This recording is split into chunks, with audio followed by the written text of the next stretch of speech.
Glória a Deus, louvado seja o nome do Senhor Jesus. Vamos então dar início com a mensagem que nos foi preparada para essa manhã, para a nossa edificação, em nome do Senhor Jesus, pedindo que o Espírito Santo nos dê entendimento, discernimento, revelação da palavra do nosso Deus, da mensagem que será ministrada para a glória do nome do Senhor Jesus. Me capacita, Senhor, me usa, Senhor, em nome de Jesus, para a glória do Teu nome. E cada um dos presentes, cada um dos que vão depois ver, ouvir essa mensagem também sejam iluminados, sejam agraciados com a presença do próprio Deus, porque a palavra de Deus representa o nosso Deus, o nosso Senhor Jesus. Amém? Louvado seja o nome do Senhor Jesus. E a vontade dele se manifesta, se expressa na sua palavra, que essa palavra venha produzir frutos em nós para a glória do nome do Senhor Jesus e para a nossa edificação, para a nossa transformação, para o nosso aperfeiçoamento, para que assim nós sejamos ainda mais abençoados em nome do Senhor Jesus. Amém e graças a Deus. Vamos então dar início lendo o texto de João, Evangelho segundo João, no capítulo 8.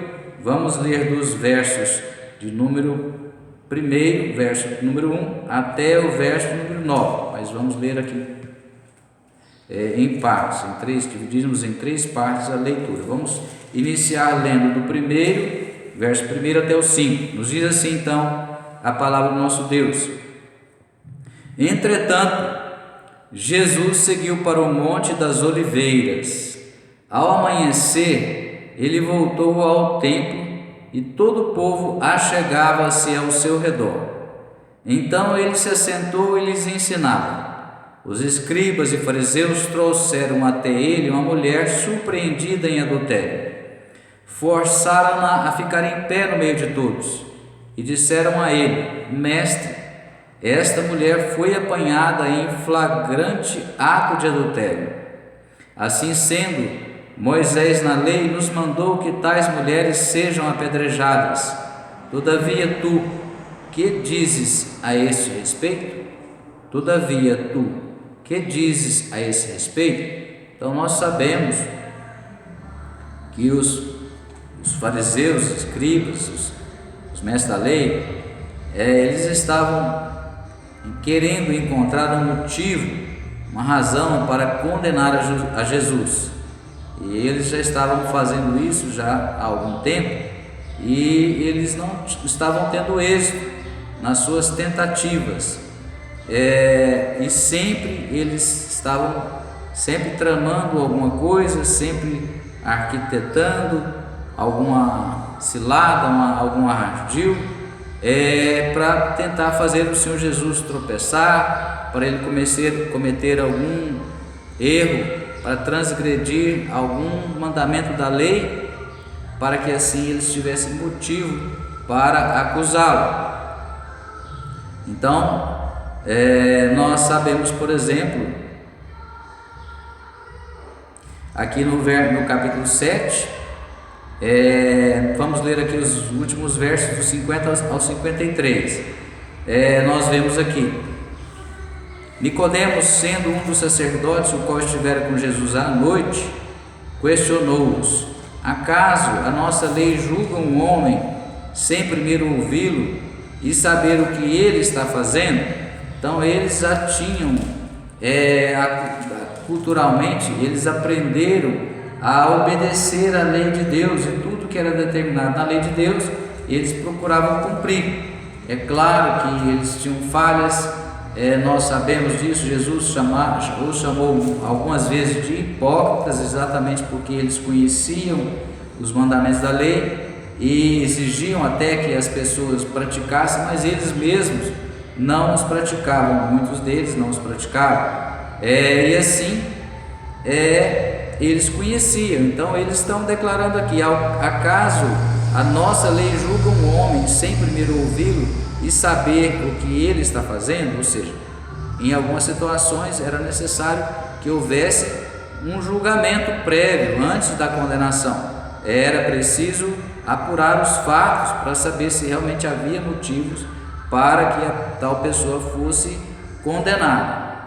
52 diz assim: eles responderam para Nicodemos, és igualmente tu um galileu, ou seja, nascido lá na região do Mar da Galileia?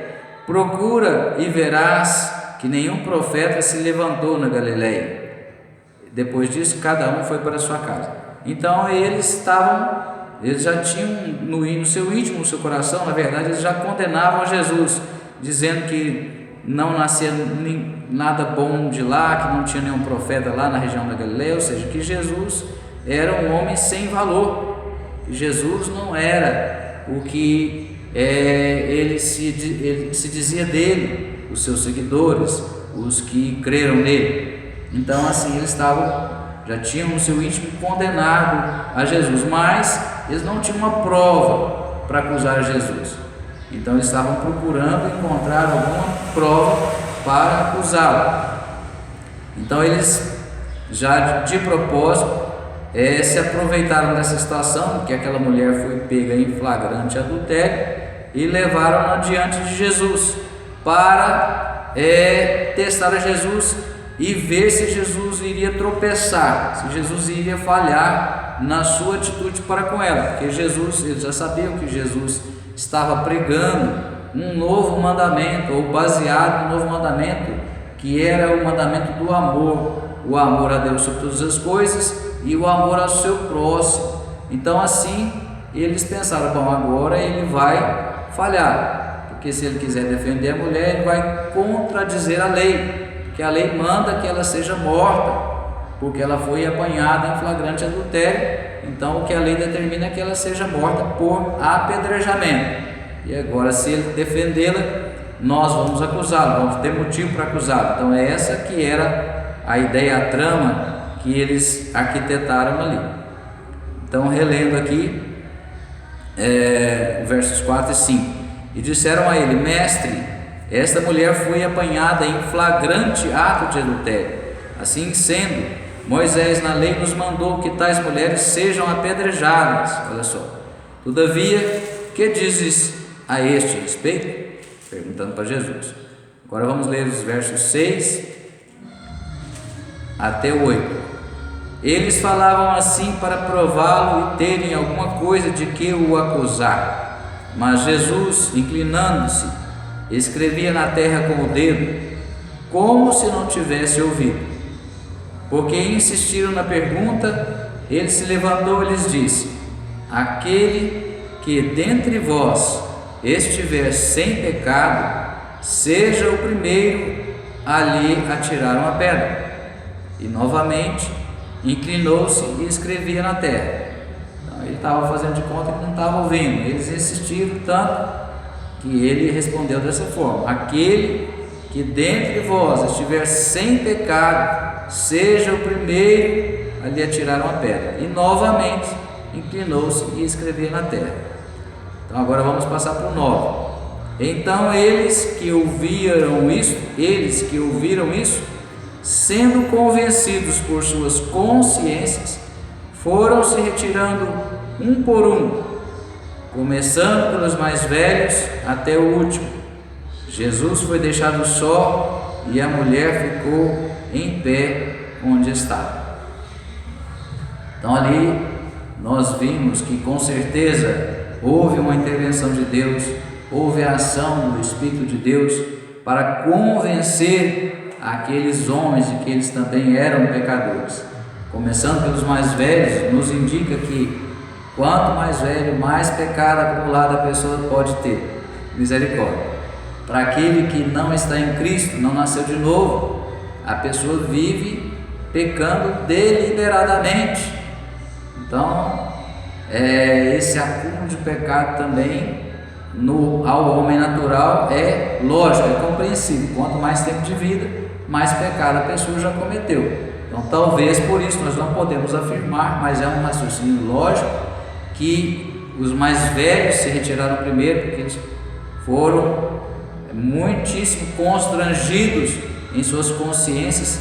Deus os fez lembrar de alguns dos seus pecados, de muitos dos seus pecados, e eles então reconheceram no seu íntimo, embora não tivessem admitido, mas no seu íntimo eles admitiram que eles também eram pecadores. E aí eles foram saindo um por um, deixaram as pedras ali mesmo e foram indo embora. E depois também a seguir os mais jovens.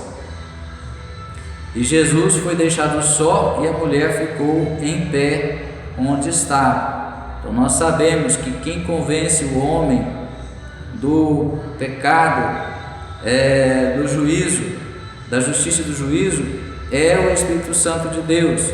Em João, ainda Evangelho segundo São João, está declarado isso, que o Espírito Santo convencerá o mundo do pecado, da justiça e do juízo. Glória a Deus, louvado seja o nome do Senhor Jesus Cristo.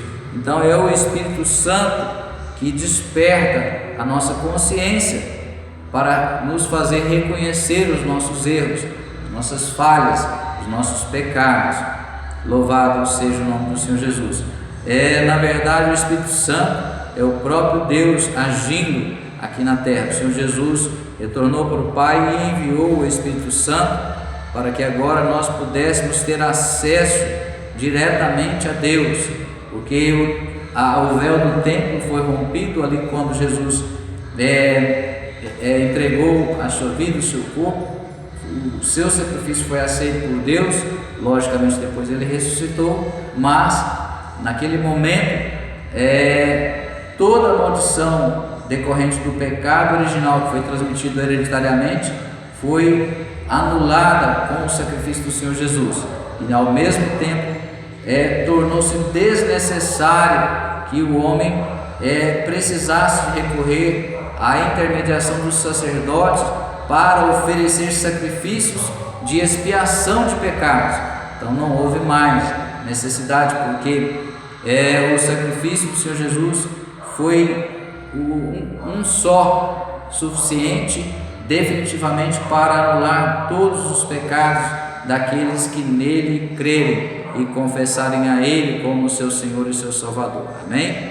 Louvado seja o nome do Senhor Jesus. Então agora, retomando a leitura em João, vamos também ler mais os versos de número 10 e 11. João 8, 10 e 11. Quando Jesus se ergueu, não vendo a ninguém mais além da mulher, disse a ela: Mulher, onde estão aqueles teus acusadores? Ninguém te condenou? Disse ela: Ninguém, Senhor. E assim lhe disse Jesus: Nem eu te condeno. Podes ir e não peques mais. Repetindo o verso 11, disse ela: Ninguém, Senhor. E assim lhe disse Jesus: Nem eu te condeno.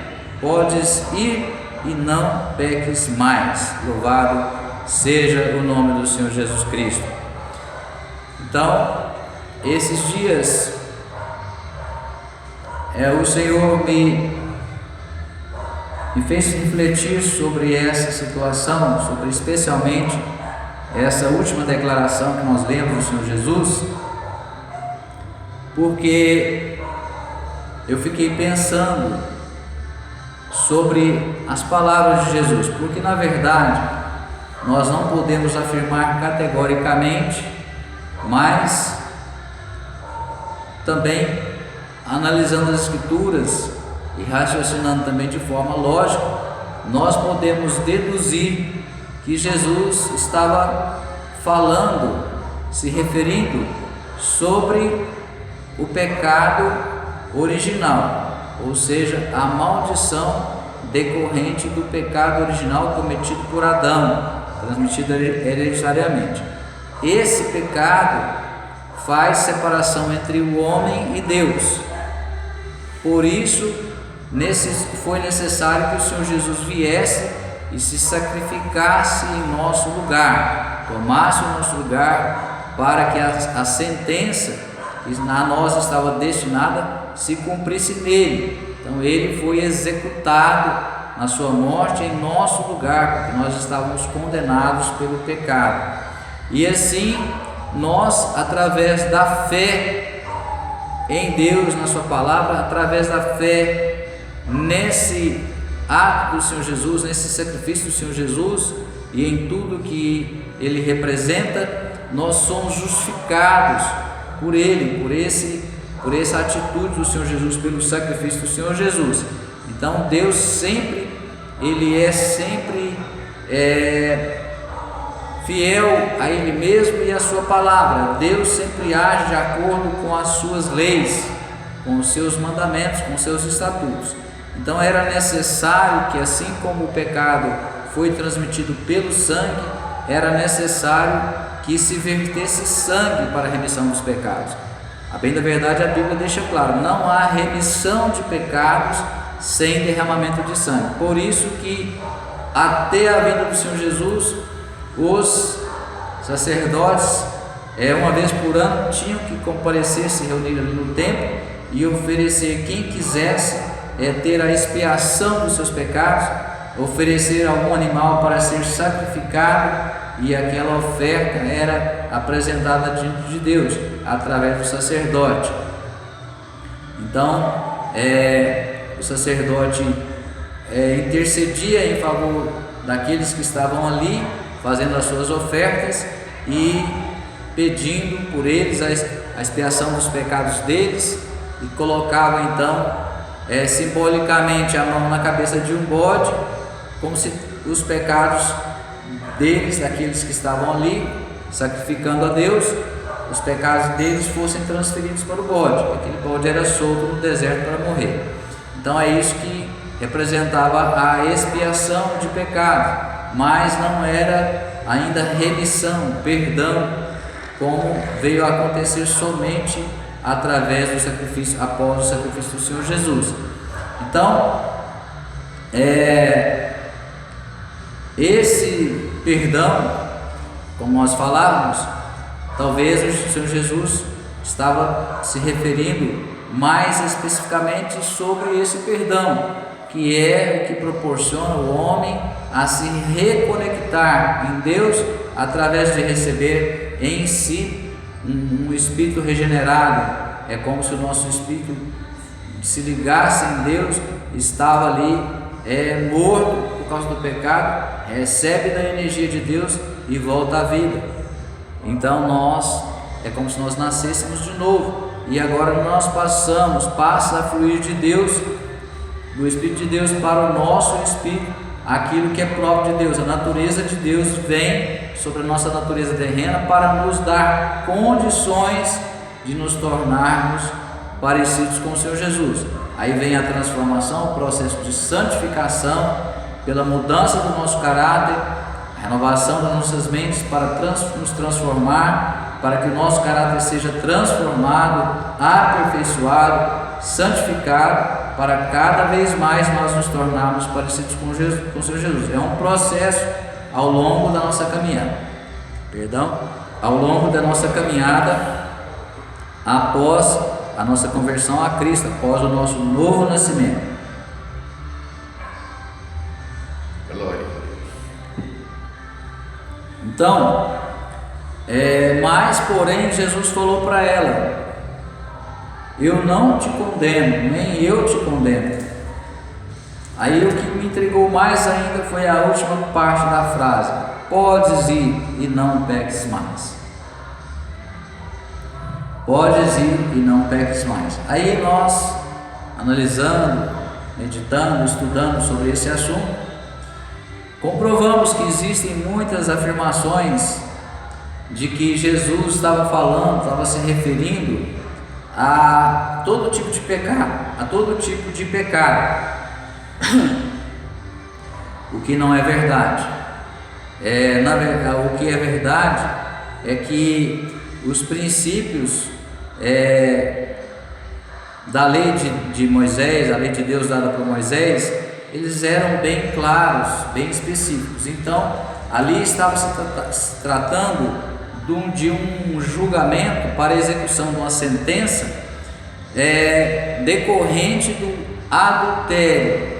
A mulher foi pega em flagrante ato de adultério. Então não estava se referindo a qualquer tipo de pecado, mas especificamente ao pecado do adultério. Por isso nós não podemos ampliar o sentido do que o Senhor Jesus diz para ela: não peques mais, ou seja, pare de adulterar. Em outras palavras, foi o que o Senhor Jesus diz para ela: pare, agora eu não te condeno, seu pecado está perdoado. pare agora de ser adúltera, pare de pecar, de cometer esse pecado, o adultério. Então ali nós podemos, como falávamos, compreender que tem pelo menos esses dois aspectos na declaração de Jesus: a libertação da condenação eterna, porque Jesus a perdoou e Ele é o nosso Senhor e o nosso Salvador, é o único que tem poder para perdoar pecados, porque todo pecado só é perdoado por Deus o Pai através do Senhor Jesus Cristo.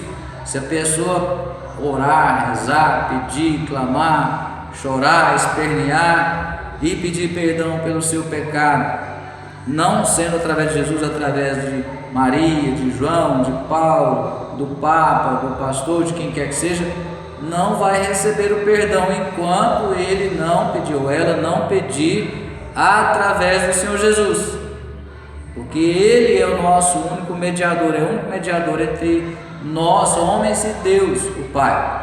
Somente Ele, através dele, nossos pecados podem ser perdoados, mas Ele tem esse poder. Então por isso que Ele perdoou ela ali. Eu não te condeno, você estava livre da condenação do ato pecaminoso do adultério, e também, consequentemente, se ela creu, de todo a condenação decorrente do pecado herdado, como nós dizíamos.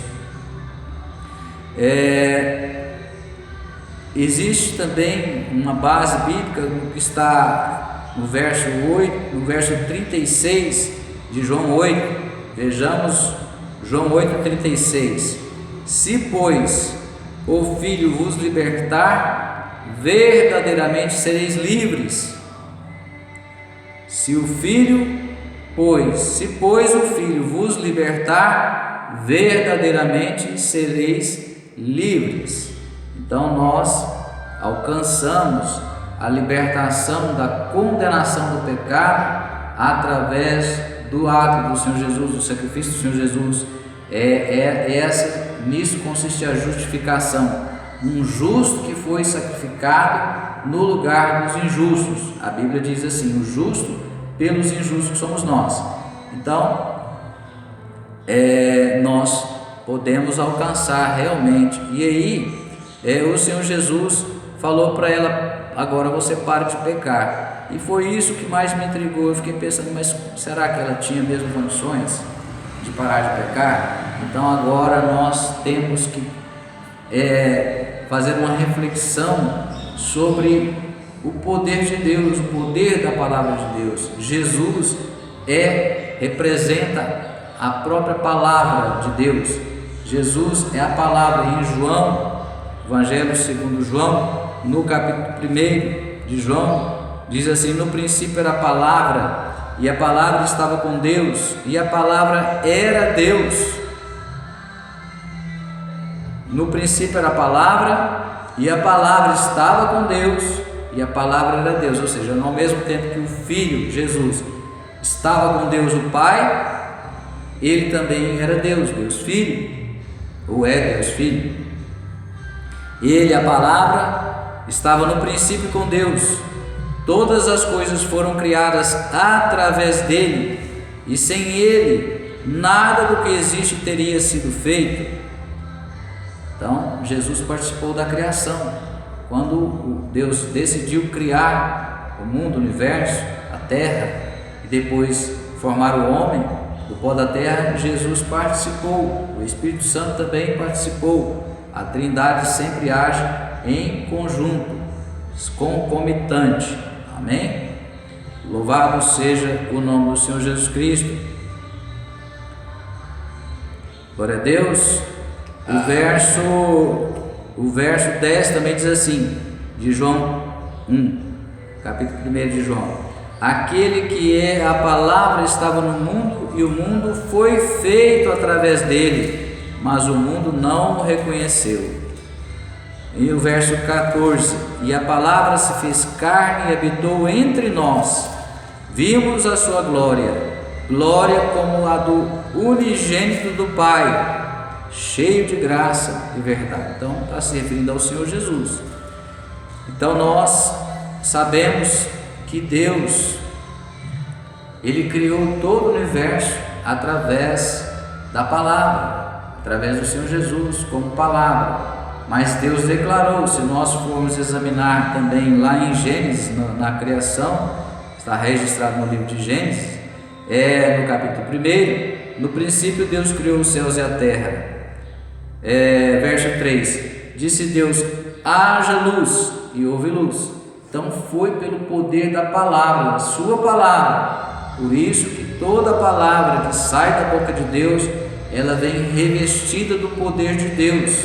Então nós precisamos nos apropriar das palavras de Deus, porque juntamente com a palavra de Deus vem o poder de Deus. Se nós agirmos com fé, crendo que tudo que está na Bíblia é a verdade, nós seremos libertos. Conhecereis a verdade e ela vos libertará. Se nós crermos realmente na palavra de Deus, toda ela, de Gênesis a Apocalipse, a Bíblia Sagrada, como a palavra de Deus, e crermos, entendermos e crermos que ela vem revestida com o poder de Deus, suficiente e necessário para fazer cumprir o que Deus designou através da sua palavra, assim se fará. Deus, o próprio Deus é fiel, e Ele é fiel a si mesmo e a tudo que Ele estabeleceu como regras, como leis, como mandamentos, como estatutos, que está na Bíblia Sagrada, as Escrituras Sagradas,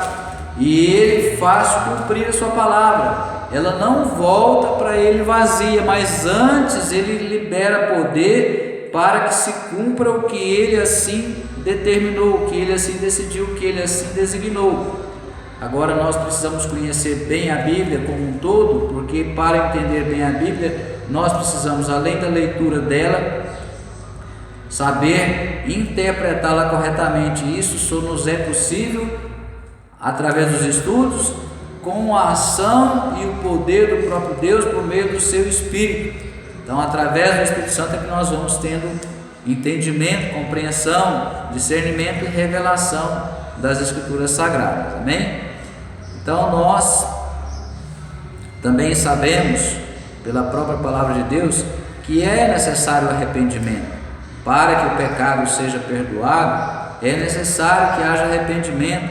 O próprio João Batista, que foi precursor, primo e precursor do Senhor Jesus, que preparou o caminho para o início do ministério do Senhor Jesus, ele pregava o arrependimento de pecados, e ele batizava para o arrependimento de pecados, lá nas águas do Rio Jordão.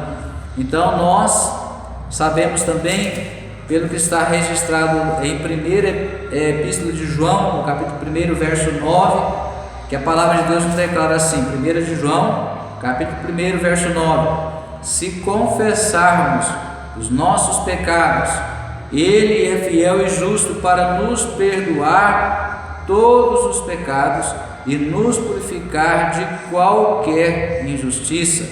Vamos repetir, 1 de João, capítulo 1, verso 9. Se confessarmos os nossos pecados, Ele é fiel e justo para nos perdoar todos os pecados e nos purificar de qualquer injustiça.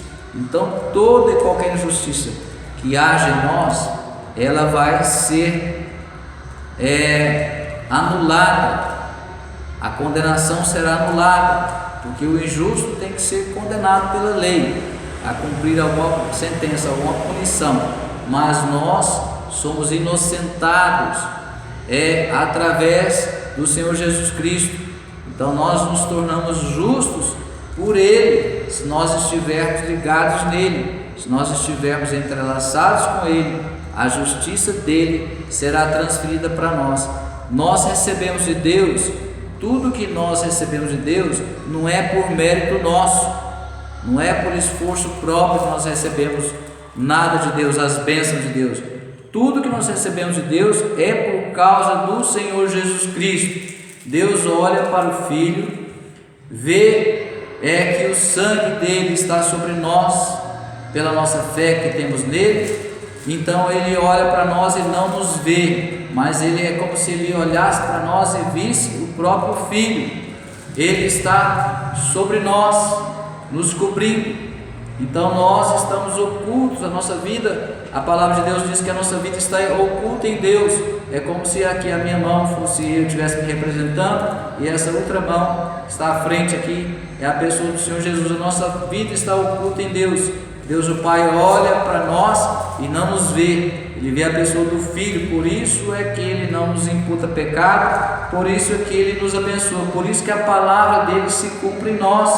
Não é por mérito, não é por esforço, não é pelas obras. As obras têm que seguir aos que creem, que dão testemunho da nossa fé, da nossa crença, da nossa fé, mas não é pelas obras que nós somos salvos. As obras vão determinar galardão. O mérito decorrente das obras é para recebermos galardão lá no céu, mas a salvação é pela fé no Senhor Jesus. É Ele que é o autor e o consumador da nossa fé. Ele é o nosso único e suficiente Salvador. Não há não há nenhum outro, não há necessidade de nenhum outro. Somente o Senhor Jesus é nosso Salvador, o nosso único e suficiente Salvador. Amém? Repetindo aqui então, 1 de João capítulo 1, verso 9: se confessarmos os nossos pecados, então é preciso que haja confissão, e a confissão tem que ser verdadeira, genuína. O arrependimento tem que ser verdadeiro e genuíno. Não basta eu confessar com a boca. Jesus mesmo diz que o Senhor mesmo disse que muitos o adoravam, mas com a boca, não com o coração. Aqueles que foram chamados de hipócritas também era o contrário. Eles falavam as palavras de Deus com a boca, mas o coração não condizia com as suas palavras. Então é preciso que haja o coração, o sentimento, a fé, e também haja atitudes que demonstrem essa fé. Quando Deus nos julga, Ele examina as intenções dos nossos corações e também considera os nossos atos, diferente do quando o homem julga. O homem julga pelo que ele vê, ele julga pelos atos. Então nós somos condenados pelos homens por causa dos nossos atos, mas Deus, Ele já considera tanto os atos quanto as intenções do coração. Agora, se você for condenar alguém, nós formos condenar alguém, a tendência é condenar a pessoa pelos atos. E a pessoa, como se defende? Como que você se defende? Não, eu não tive a intenção. Então, se Deus examina, considera o coração, as intenções do coração e os atos, então nós devemos ter boas intenções e atitudes condizentes com as boas intenções. São as duas coisas. Eu, como cristão, tenho que ter um coração de acordo com Deus, segundo a vontade de Deus, e ter atitudes que demonstrem que eu sou o homem de Deus, que você é a mulher de Deus. Senão está falha em algum aspecto. Amém? Precisamos compreender tais coisas. E quanto à gravidade do pecado, já caminhando, evoluindo para o término da mensagem, nós vamos ler em Lucas, no capítulo 7, versos 47 ao 50.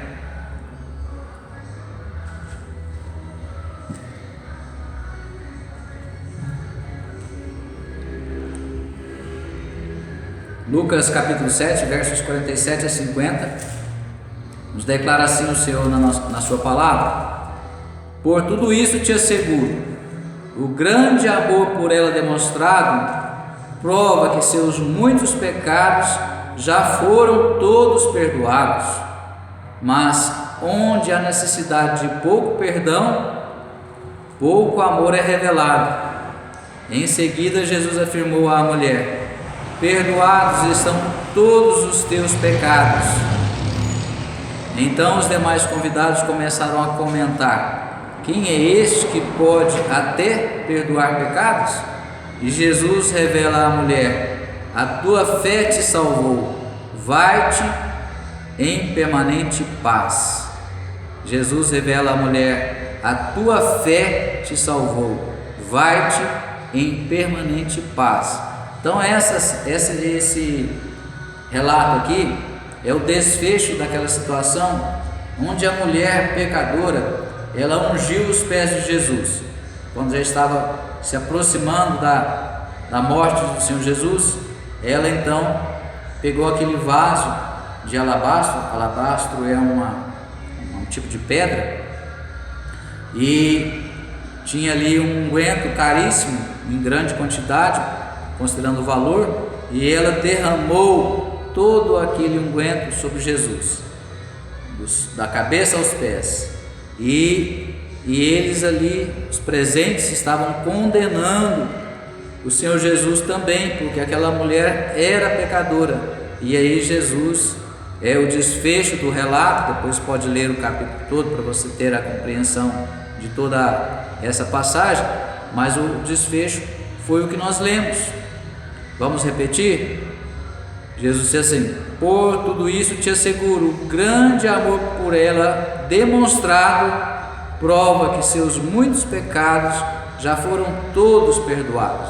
Então Jesus perdoou todos os pecados dela e provou o seu grande amor por ela, prova o seu grande amor por você, prova o seu grande amor por mim, perdoando todos os nossos pecados, mediante o nosso arrependimento, mediante a nossa confissão, mediante nosso desejo de mudar, de ter uma mudança de comportamento, de mudar a nossa vida. Na verdade, Ele é que tem condições de nos capacitar para a mudança. Nós mesmos não temos mais a decisão, a vontade é nossa, é livre. Nós temos a liberdade para decidir se queremos ou não sermos libertos, sermos perdoados, sermos transformados, vivermos de uma forma digna do nosso Senhor Jesus. Amém? Mas onde há necessidade de pouco perdão, pouco amor é revelado. Se alguém te causa uma pequena ofensa e você perdoa, você não teve que demonstrar grande amor. Agora, se alguém te causa um grande mal, você precisa de demonstrar um grande amor, porque não é fácil perdoar quando nós somos vítimas de um grande mal. Exige um esforço maior, exige uma vontade maior, exige um empenho maior, porque nós vamos precisar muitas vezes de orar.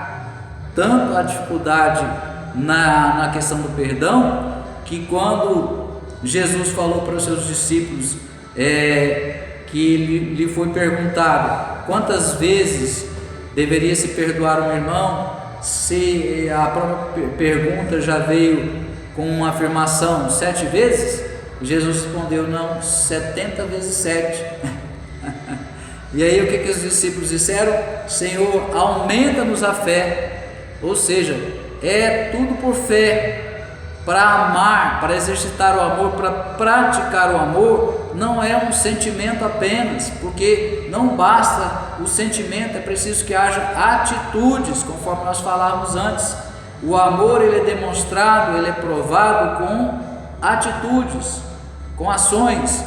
Deus provou o seu grande amor por nós de que forma? Declarando somente que nos ama? Não. Ele enviou o seu Filho para se tornar o nosso Salvador, para se sacrificar em nosso lugar. Louvado seja o nome do Senhor Jesus. E nós recebemos essa salvação graciosamente através do sacrifício do Senhor Jesus, sendo nós inimigos de Deus. O homem que não nasceu de novo, que não tem ainda o seu espírito regenerado, ele não quer saber de Deus. Até fala, mas fala da boca para fora. Mas se falar para ele: não, você precisa parar de cometer esse pecado, não, Deus me entende. Deus me ama. Então isso prova que o homem não quer se sujeitar a Deus. Mas por quê? Porque ele ainda não nasceu de novo, ele não recebeu a nova natureza em si mesmo. Então a transformação do homem só acontece no que diz respeito ao seu caráter, ao seu coração, ao seu interior, à sua alma, só acontece a partir do novo nascimento. O resto são algumas coisas que o homem pode praticar, algum bem que o homem pode praticar, mas isso não lhe garante um relacionamento com Deus, diretamente com Deus. Isso não permite que o homem receba em si mesmo o que é próprio de Deus, a natureza de Deus. E essa natureza terrena, devido ao pecado herdado, a tendência dela é pecar contra Deus, ou seja, desobedecer a Deus, contrariar a vontade de Deus.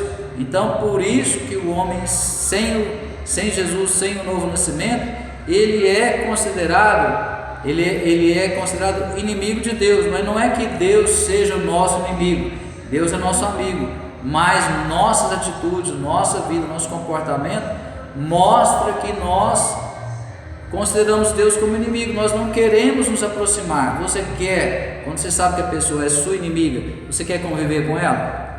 Você quer se aproximar dela? Você quer conversar com ela? Você quer fazer algum negócio com ela? Você quer passear com ela? Claro que não. Então, quando o homem não quer envolver Deus na sua vida, fala que crê, mas Deus não participa da sua vida, de nada da sua vida, você não tem um relacionamento com Deus. Na hora que você vai fazer alguma coisa, você não convida Ele para ir com você. Na hora que você precisa de alguma coisa, você não conversa com Ele e pede a Ele as coisas que você precisa, seja de natureza material, ou seja de natureza espiritual, ou seja para a cura da sua alma, as coisas da alma, os sentimentos, as emoções.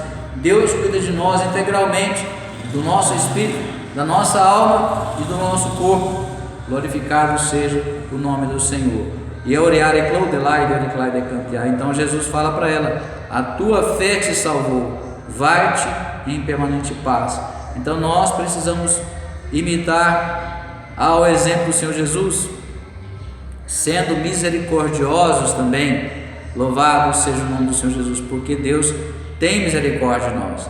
Louvado seja o nome do Senhor Jesus. Então, quando o Senhor Jesus libera uma palavra para nós, seja uma palavra diretamente para você, especificamente para você, através de uma profecia direta para você, para mim, para nós, e especialmente pela sua palavra, que é a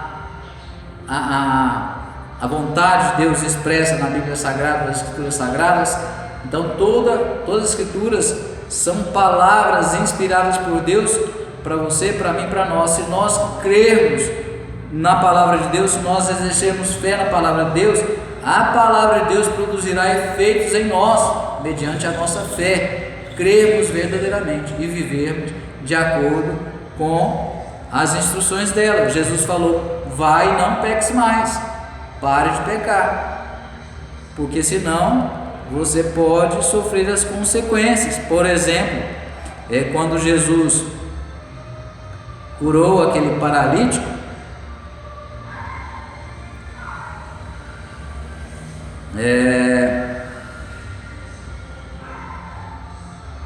vou localizar aqui, João, acho que se não me engano, capítulo 5.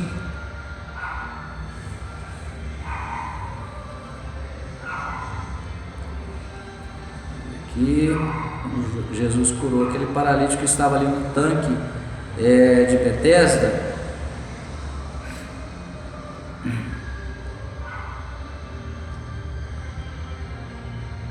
Jesus falou para ele, depois que ele já havia sido curado, que ele nem se lembrava quem era que o tinha curado, Jesus o encontra no templo, e aí Jesus fala para ele: não peque mais, para que não sobrevenha coisa pior a você. Então esses são, não estou lendo o texto, mas foram essas o sentido das palavras que Jesus proferiu para aquele homem.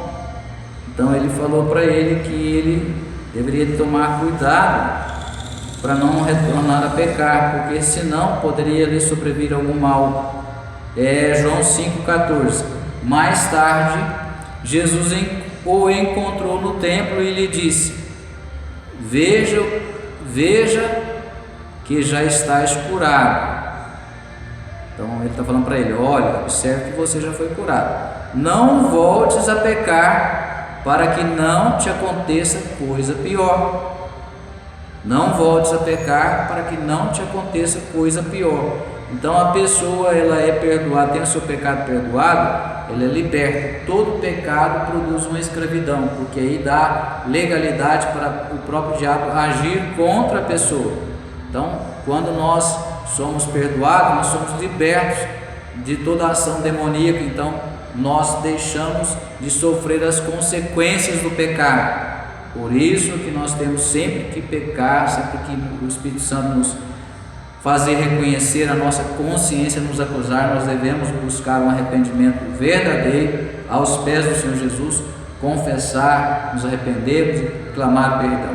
E se foi um pecado também cometido em relação a alguma pessoa, também se consertar com tal pessoa, pedir o perdão para a pessoa, em nome de Jesus, amém? Então esse foi o contexto da mensagem. Quando Jesus liberou aquela palavra para a mulher, conforme nós lemos em João 8, no verso 11, nem eu te condeno, podes ir e não peques mais. É o que Deus quer de nós, é o que o Senhor Jesus quer de nós, quer nos perdoar para nós ficarmos livres dessa escravidão, dessa condenação, e quer que nós paremos de pecar. Então o pecado ele tem que ser confessado individualmente, conforme nós mencionamos no início. Você não fala para Deus simplesmente: perdoa todos os meus pecados. Não, se você sabe que você está errando em alguma coisa, está desobedecendo a Deus em alguma coisa, você tem que falar especificadamente: eu, você, todos nós, e buscar um arrependimento verdadeiro, até que nós queiramos verdadeiramente parar com aquela prática, deixar de cometer isso. Se eu estou tendo falta de misericórdia, por exemplo, eu tenho que buscar me encher mais do amor de Deus e compreender que se eu sou carente de misericórdia, eu também tenho que ser misericórdia.